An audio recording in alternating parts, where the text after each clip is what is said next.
안녕하세요. 미래를 설계하라 경제 잡화사전 진행의 정소희입니다.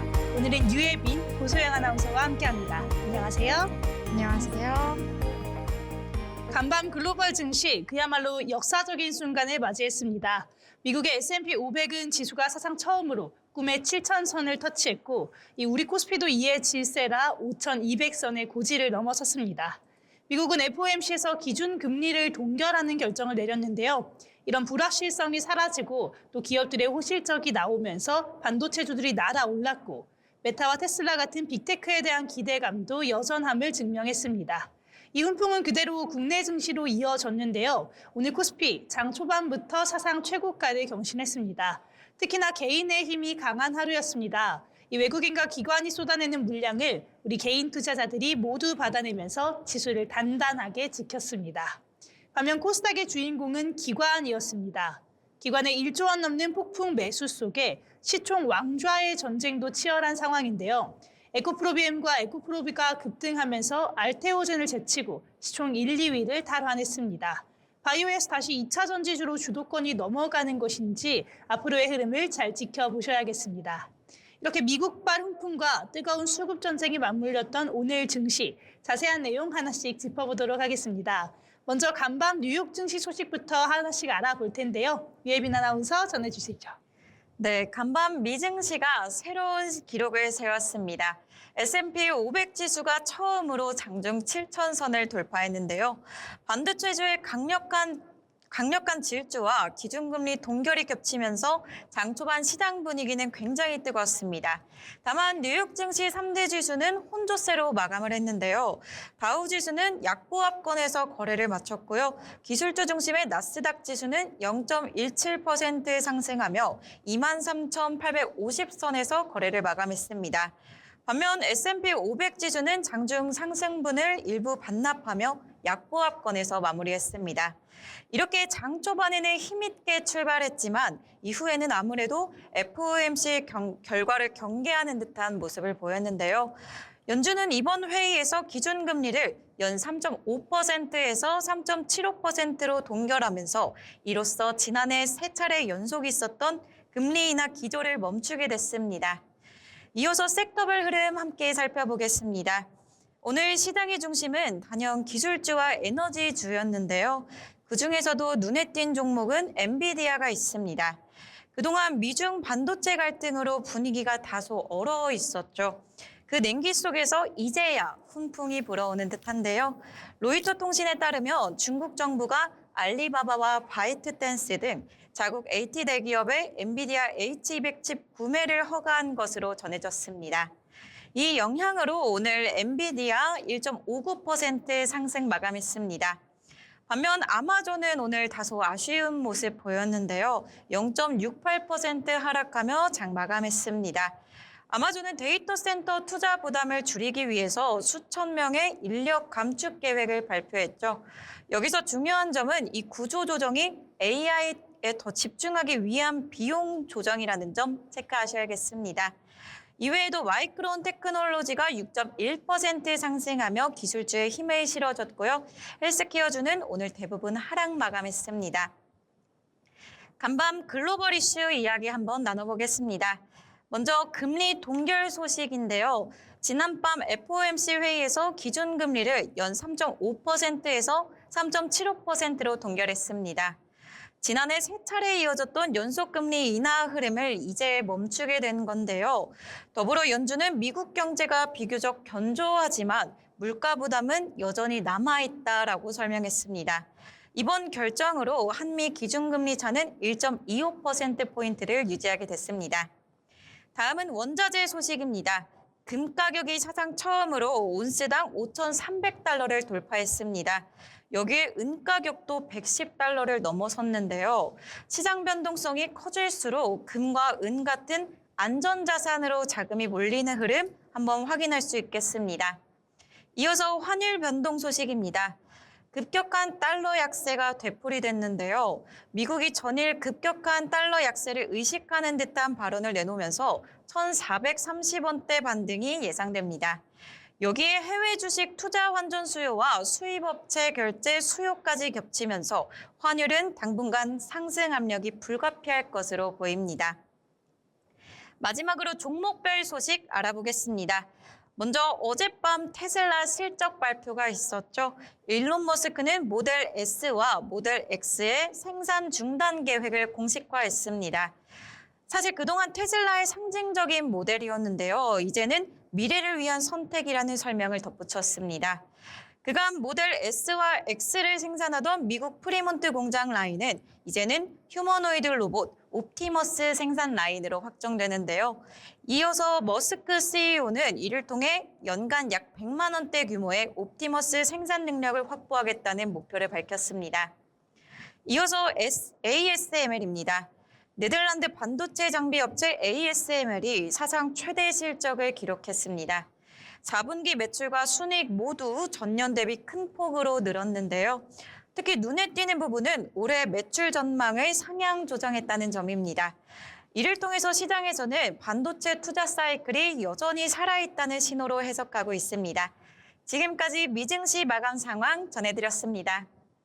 네, 이렇게 미증시 마감 상황 함께 알아봤습니다. S&P 500 지수 장중 7,000선을 터치를 하긴 했지만 상승분을 일부 반납하면서 마감하는 다소 아쉬운 모습을 보여줬는데요.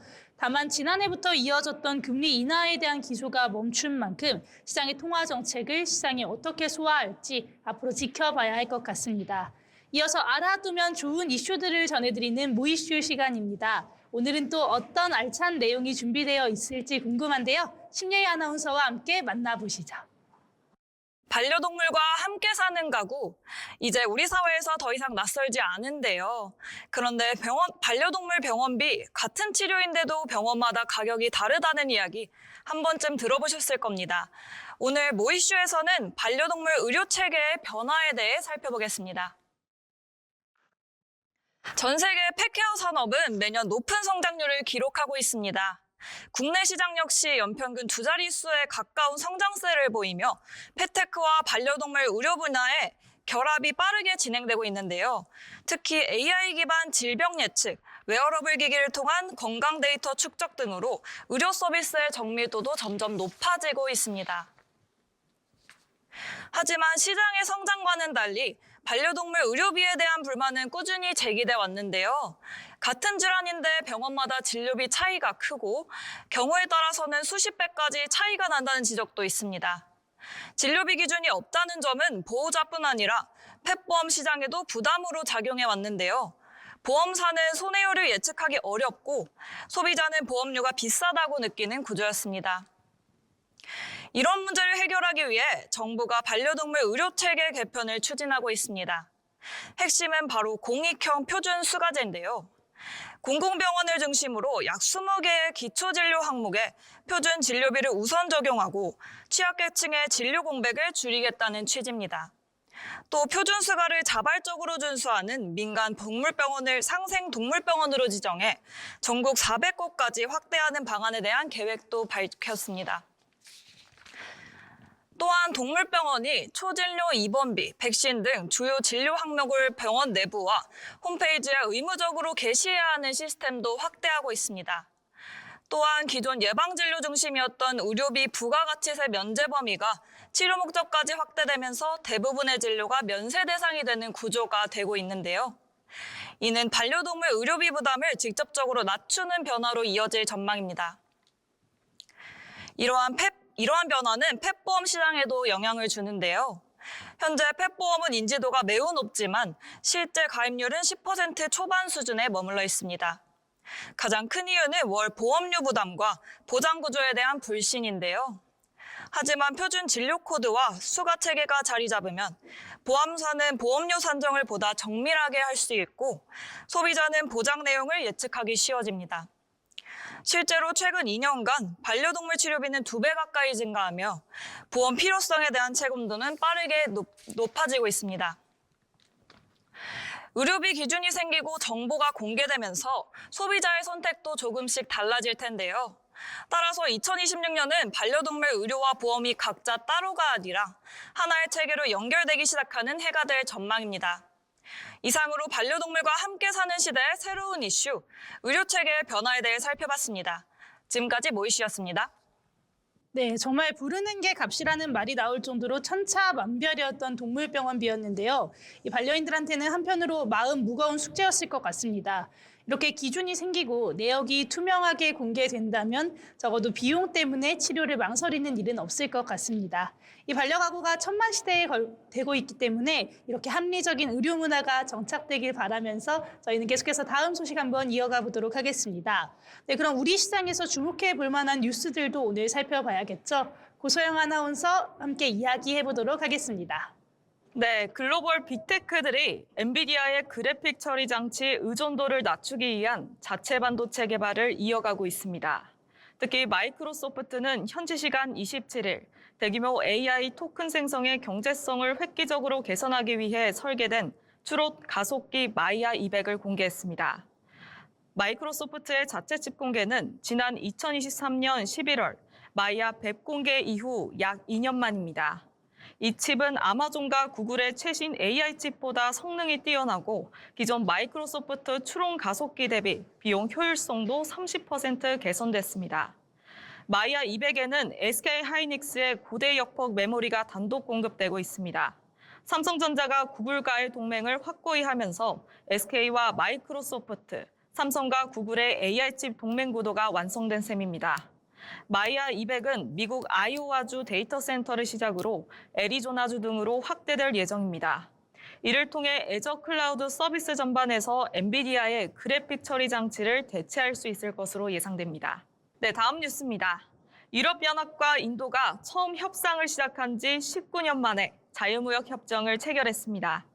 27일 로이터 통신 등에 따르면 나렌드라 모디 총리는 이날 수도 뉴델리에서 우르졸라 폰데어 라이엔 유럽 집행위원장과 정상회담을 갖고 FTA 최종 타결 소식을 밝혔습니다. 모디 총리는 이 협정은 세계 국내 총생산의 25%, 세계 무역의 3분의 1을 차지한다며 인도 14억 국민과 유럽 수백만 국민에게 중대한 기회를 줄 것이라고 강조했습니다. 이번 협정으로 인해 인도는 주요 유럽산 제품 96.6%에 부과하던 관세를 인하하거나 없애기로 했는데요.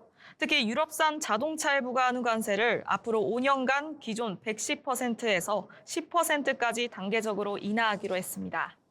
이에 따라 유럽산 자동차 25만 대의 관세가 내려갈 전망입니다.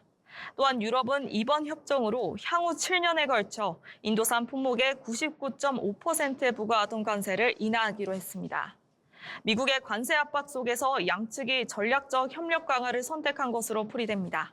이어서 다음 뉴스입니다.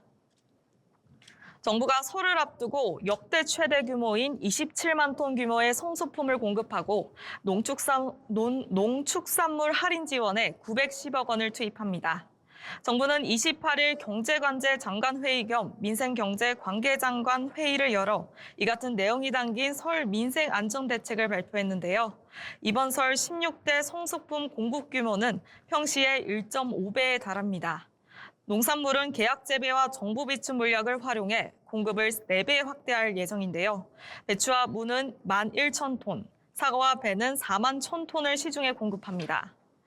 축산물은 도축장을 주말에도 운영해 10만 4천 톤까지 늘리고 수산물은 정보 보유 물량 13,000톤을 최대 50% 할인해 판매합니다. 온 오프라인 유통업체를 통해 1인당 주 최대 2만 원 한도로 주요 성소품을 할인 판매하고 전통시장 온누리 상품권 환급 규모도 330억 원으로 확대돼 구매 금액에 따라 최대 2만 원을 환급받을 수 있습니다.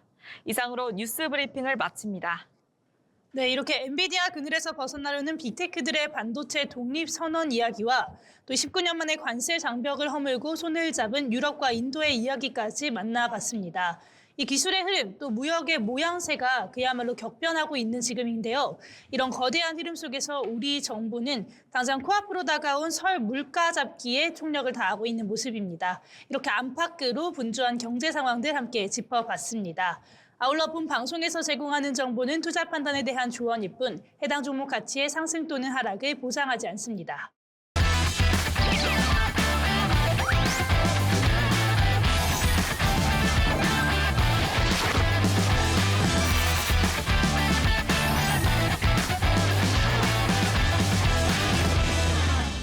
네, 이번 시간은 부자가 되고 싶은 아나운서들이 모여 주식 이야기, 경제 이야기 나눠보는 돈의 맛 시간입니다. 먼저 오늘 마감한 국내 증시 상황부터 짚어보려고 하는데요. 심예희 아나운서 전해주시죠. 1월 29일 목요일 국내 증시 마감 시황 전해드리겠습니다. 오늘 국내 증시는 삼성전자의 역대급 실적 발표 영향으로 장 초반 코스피가 5,200선을 돌파하며 최고치를 경신했습니다. 특히 대형주 중심으로 재료 소모였다는 매물이 출회되며 지수는 장중 변동성이 확대된 모습이었습니다. 그러면 코스피 지수도 먼저 살펴보겠습니다. 오늘 코스피는 전거래일 대비 0.98% 오른 5,221.25포인트로 장 마감했습니다. 수급 살펴보시면 개인이 1조 넘게 매수했고 외국인 약 1조 5천억 매도, 기관이 약 1,500 매도했습니다. 장 초반 급등 이후 외국인과 기관의 차익 실현 매물이 집중된 모습입니다. 그럼 코스닥 지수 살펴보겠습니다. 오늘 코스닥은 전거래일 대비 2.73% 상승한 1160선에서 강세 마감했습니다. 수급 살펴보시면 기관이 2조 원 넘는 순매수를 기록하며 지수 상승을 주도했고 외국인도 순매수에 동참한 반면 개인은 차익 실현에 나서며 순매도를 기록하고 있습니다. 다음으로 코스피 시가총액 상위 종목 살펴보겠습니다. 삼성전자는 장 초반 실적 기대감에 급등했지만 이후 차익 매물이 출현되며 16만 700원에 마감했습니다. SK하이닉스는 전날 실적 발표 이후 변동성 속에서도 소폭 상승 마감했습니다. 이외 현대차, 기아 등은 강세를 보인 반면 LG에너지솔루션과 삼성바이오로직스 등은 하락하며 종목별 흐름이 엇갈렸습니다. 이어서 코스닥 살펴보겠습니다. 오늘 코스닥 시가총액 상위 종목 대부분이 빨간불을 켜며 장 마감했는데요. 특히 레인보우 로보틱스가 9% 넘는 급등세를 보이며 로봇 관련주의 강세를 이끌었습니다. 오늘 국내 증시는 사상 최고치 경신 이후 숨고르기에 들어간 하루라고 볼 수 있겠습니다. 대형주에서는 차익 실현 매물이 출회됐지만 코스닥을 중심으로 한 테마주와 성장주 강세는 여전히 유효한 모습인데요. 지수 레벨이 높아진 만큼 당분간은 모든 종목이 오르기보다는 종목별로 흐름이 갈리는 장세가 이어질 가능성에도 주목해 보셔야겠습니다. 지금까지 1월 29일 국내 증시 마감 시황 전해드렸습니다. 네, 오늘 국내 증시 마감 상황 함께 알아봤습니다. 요즘 들어서 눈에 띄는 게 코스닥과 코스피의 이 반대되는 수급 주체 흐름인데요. 코스피는 개인이 매수 우위를 점했던 반면 코스닥의 경우에는 기관과 외국인이 매수 우위를 점했다는 점도 체크해 보시면 좋을 것 같습니다.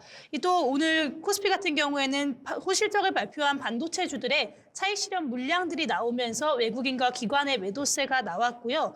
또 반대로 코스닥 같은 경우에는 로봇주 등 산업 성장에 대한 기대감으로 인해서 이 외국인과 기관의 매수가 있었던 점도 체크해 보시면 좋을 것 같습니다. 네, 그럼 오늘 장에서 어떤 종목들이 주목받았는지도 함께 체크해 봐야 되겠죠. 먼저 예빈 아나운서, 오늘은 어떤 종목 함께 볼까요? 네, 먼저 고려아연인데요. 은값이 금값보다 더 빠르게 뛰어오르면서 고려아연 주가도 큰 폭으로 올랐습니다.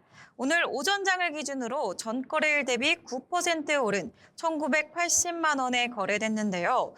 주가 상승과 함께 고려아연은 시가총액 상위 종목 20위권에 새롭게 이름을 올렸습니다.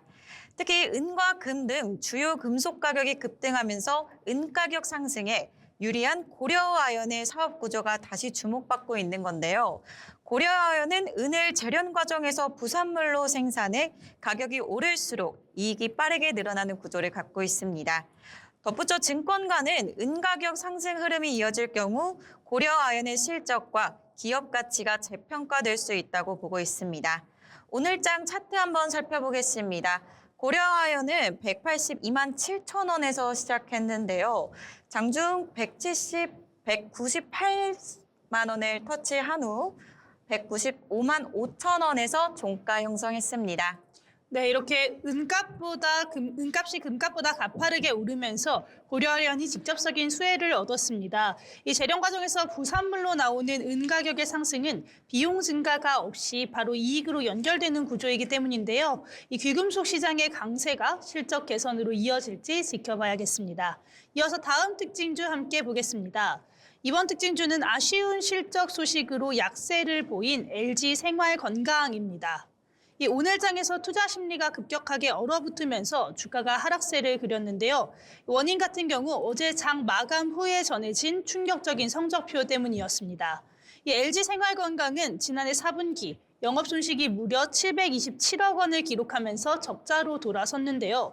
당초 시장에서는 40억 원 정도의 흑자를 예상을 했는데 이 예상을 완전히 뒤엎는 대규모 손실이 발생했습니다. 특히나 화장품 사업을 하는 뷰티 부문에서 연간 영업 적자를 낸 건 창사 이래 이번이 처음이라고 하는데요. 그렇다 보니 시장의 충격이 더 클 수밖에 없는 상황입니다. 이 회사 측에서는 사업 재정비와 일회성 비용 증가 때문이라고 설명을 했지만 시장의 시선은 여전히 차갑습니다. 하나투자증권과 현대차증권 등 주요 증권사들은 목표 주가를 줄줄이 하향 조정했는데요. 심지어 현재 주가보다 더 낮은 목표가를 제시하면서 당분간 보수적으로 접근할 것을 조언하고 있습니다. 이렇게 뼈를 깎는 체질 개선의 고통이 이어지고 있는 LG생활건강, 주력 브랜드인 더후의 실적이 회복되고 구조조정의 효과가 나타날 때까지는 조금 더 인내심을 갖고 지켜보시는 게 필요할 것 같습니다. 네, 그럼 다음 특징주도 함께 만나보겠습니다. 고소영 아나운서, 어떤 종목일까요? 네, 이번 시간에 소개해드릴 특징주는 비보존 제약입니다. 현지 시간 29일 한국거래소에 따르면 전거래일보다 3.13% 상승한 5,610원에 거래됐는데요. 이날 비보존 제약은 관계사 비보존이 미국 식품의약국으로부터 신약 후보 물질 VVG-2472의 임상시험 계획 승인을 받았다고 밝혔습니다. 이 신약 후보 물질은 비마약성 진통제 후보 물질로 중추 신경계의 보상 회로와 갈망 조절에 관여하는 새로운 접근법에 기반합니다. 현재 국내에서는 대상포진 후 신경통을 적응 중으로 한 임상 2상이 진행 중인데요. 통증 치료 영역에서도 임상적 가능성이 함께 검증되고 있습니다. 비보존 관계자는 이번 FDA 인디 승인은 VVG-2472의 임상적 가능성이 공식적으로 검증된 것이라며 VCU 주간 임상을 통해 OUD 치료제로서의 가능성을 단계적으로 입증해 나갈 것이라고 밝혔습니다. 비마약성 진통제라는 차별화된 접근과 FDA 승인이라는 성과를 바탕으로 글로벌 치료제 시장에서의 향후 행보가 기대되는 점입니다. 비보존 제약 차트 다시 자세히 살펴보겠습니다. 네, 오늘 비보존 제약은 5,440원에 거래 시작해 장중에는 6,330원을 터치했고 5,610원에 거래를 마감했습니다. 네, 비보존 제약 함께 알아봤습니다. 비마약성 진통제 후보 물질이 미국 FDA 임상 계획 승인을 받았는데요. 이 국내 임상에 이어서 미국 FDA 문턱을 넘으면서 기술적 타당성을 검증받았다고 볼 수 있겠습니다. 이렇게 글로벌 시장에 진출을 위한 첫 단추를 끼운 만큼 향후 임상 데이터 결과에 주목해 보시면 좋을 것 같습니다. 계속해서 다음 특징주 함께 만나보시죠. 유혜빈 아나운서, 어떤 종목일까요? 네, 다음으로는 로보티즈인데요. 로보티즈 주가가 휴머노이드 산업 성장이라는 기대감에 힘입어 52주 신고가를 경신했습니다. 장 초반 한때 34만 원대까지 오르며 강한 흐름 보였는데요. 증권가에서는 휴머노이드 대량 양산 국면이 본격화될 경우 로보티즈가 직접적인 수혜를 받을 수 있는 것으로 보고 있습니다. 특히 고부가가치죠. 액추에이터와 로봇손 제품이 올해부터 매출에 본격 반영될 예정이라는 점도 긍정적인데요. 여기에 지난해 로봇 사업만으로 연간 4분기 모두 흑자를 기록한 실적까지 뒷받침되고 있습니다. 자, 그럼 오늘장 차트 한번 살펴보겠습니다. 로보티즈 오늘 30만 8천 원으로 시작했는데요. 장중 34만 9,500까지 올랐다가 32만 7천 원에서 마감했습니다. 네, 이렇게 안정적인 흑자 기조에 휴머노이드 성장 기대감이 더해지면서 로보티즈 오늘 52주 신고가를 경신했습니다. 증권가에서도 핵심 부품 매출 반영으로 기업 가치가 레벨업될 것으로 보고 있는데요. 이 주가 추이와 실적 변화 함께 체크해 보실 게 필요하겠습니다. 그럼 마지막 특징주도 함께 알아보시죠. 오늘 시장에서 가장 든든한 효자 자회사를 둔 기업이 나타났죠. 바로 SK스퀘어입니다. 오늘 장중 주가가 치솟으면서 52주 신고가를 단숨에 경신했습니다. 3거래일 연속으로 1년 중에 가장 높은 가격을 써내려가고 있는 종목인데요. 이 상승세의 원동력, 바로 핵심 자회사인 SK하이닉스 덕분입니다. 하이닉스가 어제 그야말로 역대급 주주 환원 정책을 발표를 했는데요.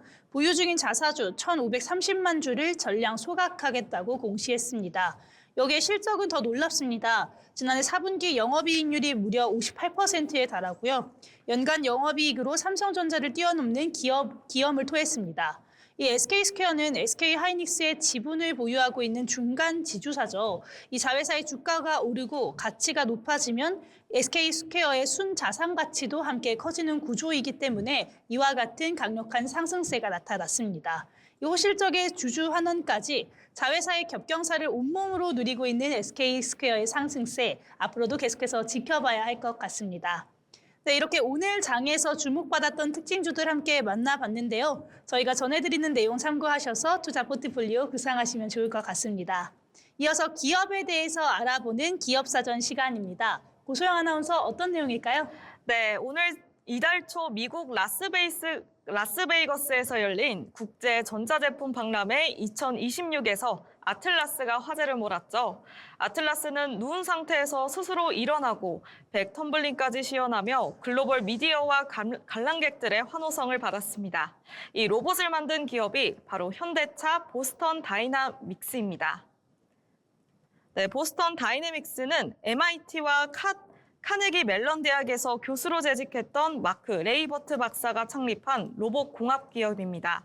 1980년대부터 이미 일족점프 로봇처럼 로봇의 움직임 그 자체를 연구해온 인물인데요.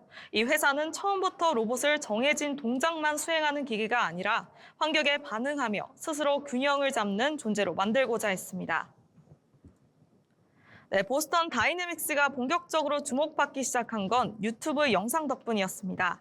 로봇을 발로 차도 넘어지지 않고 균형을 잡거나 험한 지형에서도 자연스럽게 걷는 모습은 당시로서의 충격과 공포 수준이었습니다. 이 장면들은 밈으로까지 퍼졌는데요. 2013년 보스턴 다이내믹스는 구글에 인수됩니다. 구글이 미래 로봇 산업을 대비해 여러 로봇 기업을 인수하던 시기였습니다. 하지만 기술력과 달리 상용화는 쉽지 않았는데요. 유압식 로봇의 소음 문제, 짧은 배터리 수명, 원격 조종 중심의 구조 등으로 군가 산업 현장에서 실제 도입으로는 이어지지 못했습니다. 결국 2017년 보스턴 다이내믹스는 소프트뱅크 그룹에 인수되며 다시 한번 주인이 바뀌게 됩니다.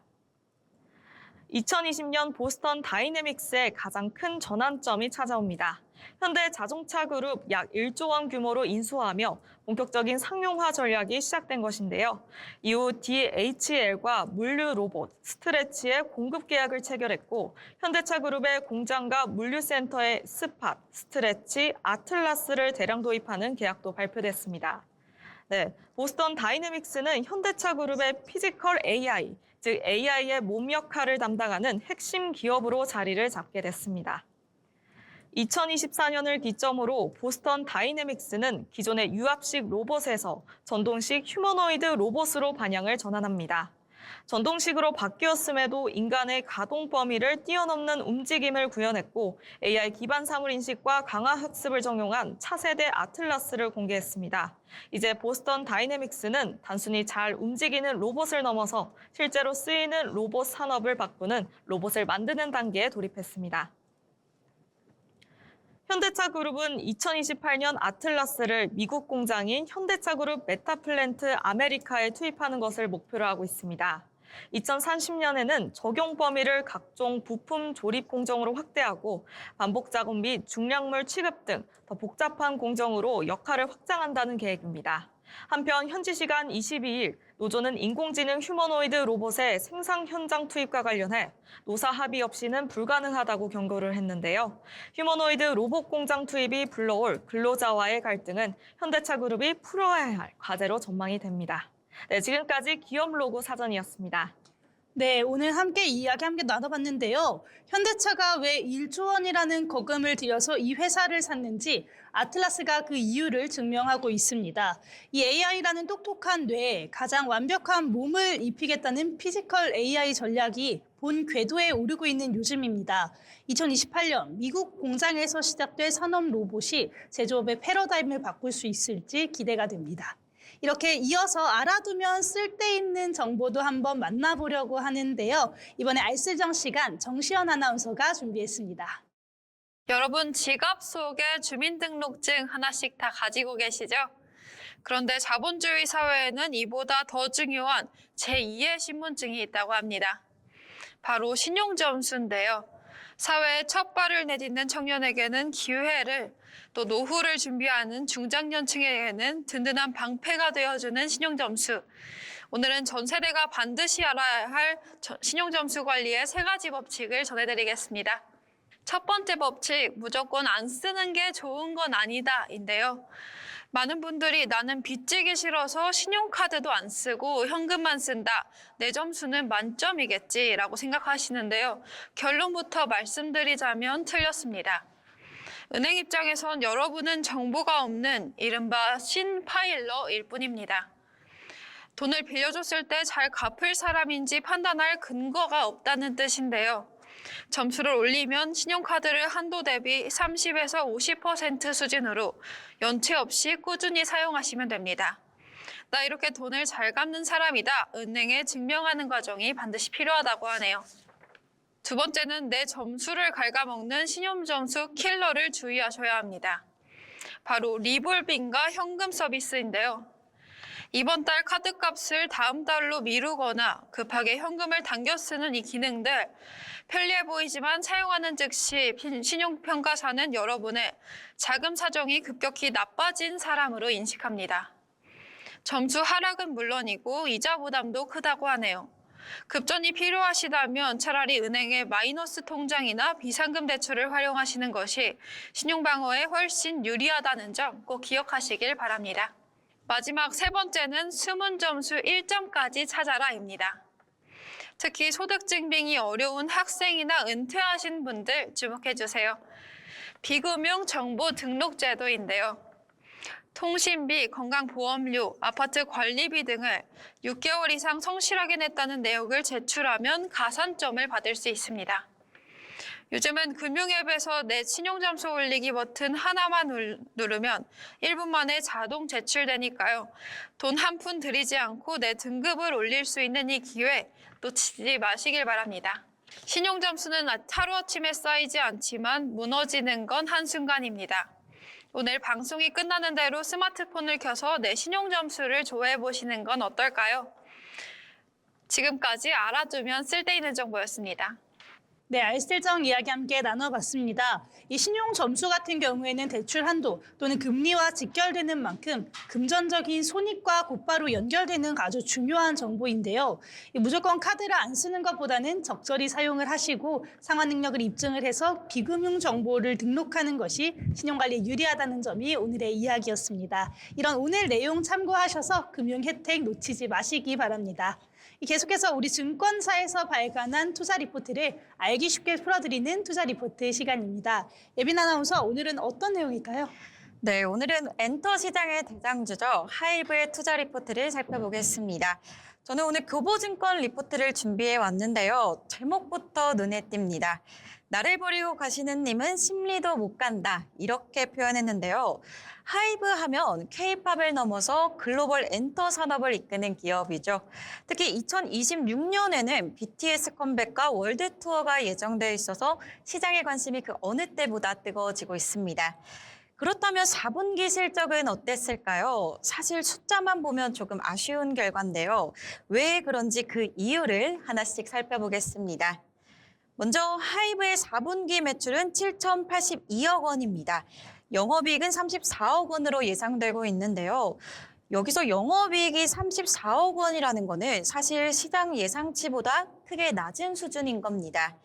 그렇다면 왜 이렇게 수익성이 줄었을까요? 이유는 크게 3가지로 볼 수 있는데요. 첫 번째로는 게임 매출의 부진입니다. 두 번째로는 아이돌 산토스 브라보스의 데뷔 비용이 증가했다는 점이 있고요. 마지막으로는 미국 법인 구조조정 비용이 반영됐다는 걸로 이렇게 볼 수 있겠습니다. 그럼 먼저 게임 매출 감소에 대해서 자세히 살펴보겠습니다. 리포트에서는 GP 마진 악화의 핵심 원인을 이 게임 매출의 약세로 꼽았는데요. 여기서 GP 마진이라는 매출 총 이익률을 뜻하는 겁니다. 쉽게 말하자면 매출에서 직접 비용을 뺀 뒤 남는 이익률인 건데요.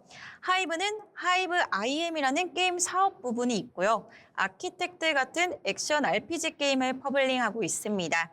하지만 여기서 이 게임의 글로벌 확장 속도가 예상보다 느려지자 초기 이용자 유지율도 낮아지면서 매출이 전반적으로 줄어들게 된 겁니다.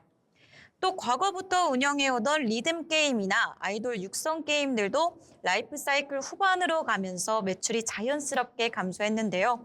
이렇게 원래 마진이 높았던 게임 매출이 빠지다 보니까 전체 GP 마진이 악화됐고요. 여기서 영업이익에 직접적인 부담이 된 것으로 보입니다. 네, 두 번째 이유로는 산토스 브라보스의 데뷔 비용 증가가 있습니다. 산토스 브라보스는 하이브가 중남미 시장을 공략하기 위해서 데뷔시킨 라틴 아이돌인데요. 라틴 음악 시장은 뮤직비디오나 프로모션 스케일이 큰 편이라 초기 데뷔 비용이 꽤 많이 들어간다고 합니다. 그러다 보니 이 비용들이 당초 예상보다 크게 증가하면서 4분기 판관비가 더 높아졌다는 분석이 있습니다. 네, 그리고 세 번째로는 미국 법인 구조 조정 비용이 있습니다. 하이브 아메리카는 지난 2년 동안 조직을 효율화하기 위해서 여러 사업을 정리해왔죠. 인력 조정에 따른 퇴직 비용이나 미국 내 프로젝트 중단 비용, 또 법률과 컨설팅 비용 등을 정리하는 과정에서 마지막 정산분이 4분기에 한 번 더 반영되면서 영업이익이 추가로 줄어들게 된 겁니다. 그럼 이제는 매출 쪽으로 시선을 돌려보겠습니다. 4분기에는 분명 성장한 부분도 있고 또 감소한 부분도 함께 존재했는데요. 먼저 음반과 음원 매출은 2,076억 원으로 전분기보다 9.3% 증가했습니다. 특히 엔팁의 미니 1집이죠. 백투라이프가 초동 122만 장을 기록하며 큰 힘이 됐고요. 신입 그룹인 코르티스도 데뷔 후 누적 138만 장을 판매 기록했습니다. 다음으로 공연 매출은 세븐틴 그리고 TXT 외에는 대형 투어가 없어서 감소했고요. 공연도 줄어들면서 자연스럽게 MD 매출도 약 12.5% 감소했습니다. 반면 콘텐츠 매출은 821억 원으로 크게 늘었는데요. 디즈니 플러스에서 공개된 지민과 전국 예능이죠. 이게 맞아의 시리즈 2가 방영되면서 큰 영향력을 준 것으로 보입니다. 이제 가장 중요한 부분이죠. 2026년 실적 전망을 알아보겠는데요. 사실 이 전과는 완전히 다른 그림이 보입니다. 리포트에서는 2026년 매출을 4조 1,501억 원, 영업이익을 5,369억 원으로 예상을 하고 있고요. 올해 영업이익이 48억 원 수준인 점을 감안하면 무려 1,000%나 증가한 전망입니다. 그 명확한 이유가 있는데요. 바로 BTS의 정규 5집이죠. 아리랑 발매와 4월부터 시작되는 월드 투어가 실적을 크게 끌어올리기 때문입니다. 마지막으로 투자자 관점에서도 한번 봐야겠죠. 교보증권은 이번 리포트에서 하이브 목표 주가를 42만 원으로 상향했고요. 현재 주가 대비 약 16%의 상승 여력이 있다고 평가했습니다. 이렇게 하이브는 비록 4분기에는 여러 비용이 겹치면서 부진했지만 또 2026년에는 BTS 컴백과 대규모 투어라는 명확한 성장 동력이 준비되어 있습니다. 계속해서 글로벌 엔터에 큰 기대감을 보여줄 하이브 계속해서 살펴보셔도 좋을 것 같습니다. 네, 이렇게 하이브 이야기 함께 나눠봤습니다. 말씀하신 것처럼 당장의 성적표는 조금 아쉽지만 시장의 시선은 이미 2026년 이 이후를 향해 있습니다. 이 4분기 실적 발목을 잡았던 비용 이슈들은 이미 해소가 됐고 이제 BTS 컴백이라는 가장 확실한 성장 동력만 남았다는 분석인데요. 영업이익 1000% 급증이라는 이 장밋빛 전망이 현실이 될 수 있을지 4월부터 시작될 그들의 행보를 주목해 봐야겠습니다. 아울러 본 방송에서 제공하는 정보는 투자 판단에 대한 조언일 뿐 해당 종목 가치의 상승 또는 하락을 보장하지 않습니다.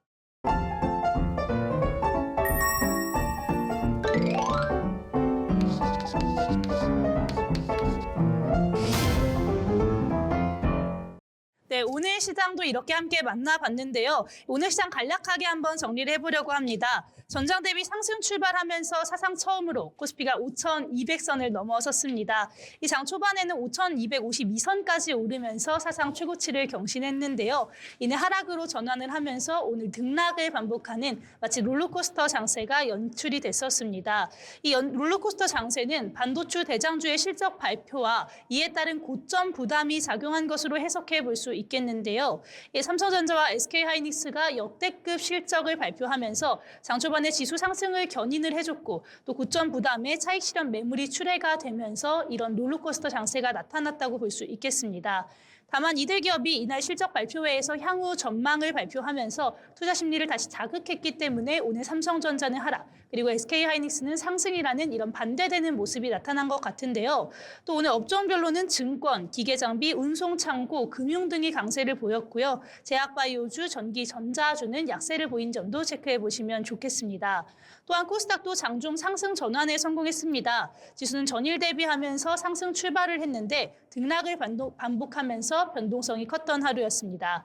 특히나 오늘 코스닥에서는 에코프로비엠과 에코프로 이 형제주들이 주목받았는데요. 시총 1, 2위를 탈환했습니다. 이 최근 로봇용 배터리 수요 기대감에 2차 전지주 주가들이 고공행진을 하고 있었던 가운데 간밤 뉴욕 증시가 장 마감된 이후 실적을 발표한 테슬라가 이렇게 상승한 점이 매수세를 자극한 것으로 보입니다. 또한 여기에 더해서 오늘 코스닥에 더 좋은 소식이 하나가 들어왔었는데요. 바로 2026년 제1차 기금자산운용정책위원회에서 정부가 약 1,400조 규모에 이르는 연기금 자산운용 기준에 코스닥 지수를 반영해서 코스닥 시장으로의 자금을 유입하겠다고 이야기를 했습니다. 이 코스피에 비해서 상대적으로 코스닥이 소외되어 왔던 것은 사실인데요. 이 코스닥의 안정적인 자금 물길을 열어줘서 3,000닥 달성을 뒷받침하겠다는 구상을 함께 내놨습니다. 여기에 더해서 벤처 투자 확대도 핵심 과제로 오늘 제시가 됐는데요. 이 대형 중소형 기금의 국내 주식형 평가 벤치마크에 코스닥 지수를 5% 정도 혼합 반영해 코스닥에 투자하지 않으면 평가에서 불리하도록 구조를 바꿨다는 소식까지 함께 전해졌습니다. 이에 더해서 국민연금, 우리 길잡이라고 불리는 국민연금도 코스닥에 대한 지원 사격을 하겠다라는 입장까지 발표를 했는데요. 우리 코스닥의 흐름이 앞으로도 더 주목을 해보시면 좋을 것 같습니다. 네, 그렇다면 오늘 장을 한 줄로 정리해보는 한 줄평 시간도 함께 해보면 좋을 것 같은데요. 우리 예빈 아나운서 오늘 장 어떻게 정리해볼까요? 네, 저는 오늘 시장 한 건 했다 이렇게 정리해 봤는데요. 미증시에서는 나스닥이 7,000선을 또 돌파했고 국내 증시에는 코스피가 사상 5,200선을 돌파했잖아요. 이렇게 많은 변화들이 있을 것 같으니까 앞으로도 계속해서 체크해 보시면 좋을 것 같습니다. 네, 정말 우리 미국 시장도 한국 시장도 한 건 한 하루였습니다. 네, 그렇다면 우리 소영 아나운서는 어떻게 정리해 볼까요? 네, 저는 호재는 확인했지만 더 갈지, 실지를 두고 고민한 하루라고 표현해 보겠습니다. 사상 최고치 경신이라는 호재가 있었지만 외국인 기관의 차익 실현 매도가 이어지면서 추가 상승에 대한 부담감이 커졌기 때문입니다.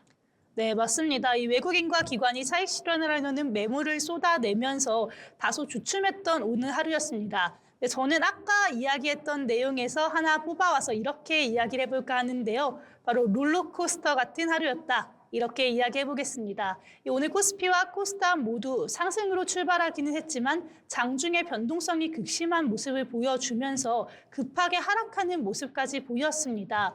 이런 부분들은 우리 시장의 불안감을 약간은 보여주는 것이 아닌가 싶은데요. 계속해서 우리 시장 고공행진을 하고 있는 만큼 더 탄탄한 재료들이 모여서 더 든든한 받침이 되어줬으면 좋겠습니다. 네, 오늘 저희가 준비한 소식들은 여기까지입니다. 우리 시장 내일도 한 좋은 내용으로 함께 여러분들 찾아뵐 테니까요. 내일도 저희 경제잡박사전과 함께 하시면서 투자 리포트 구성해 보시면 좋을 것 같습니다. 시청해 주신 여러분 고맙습니다.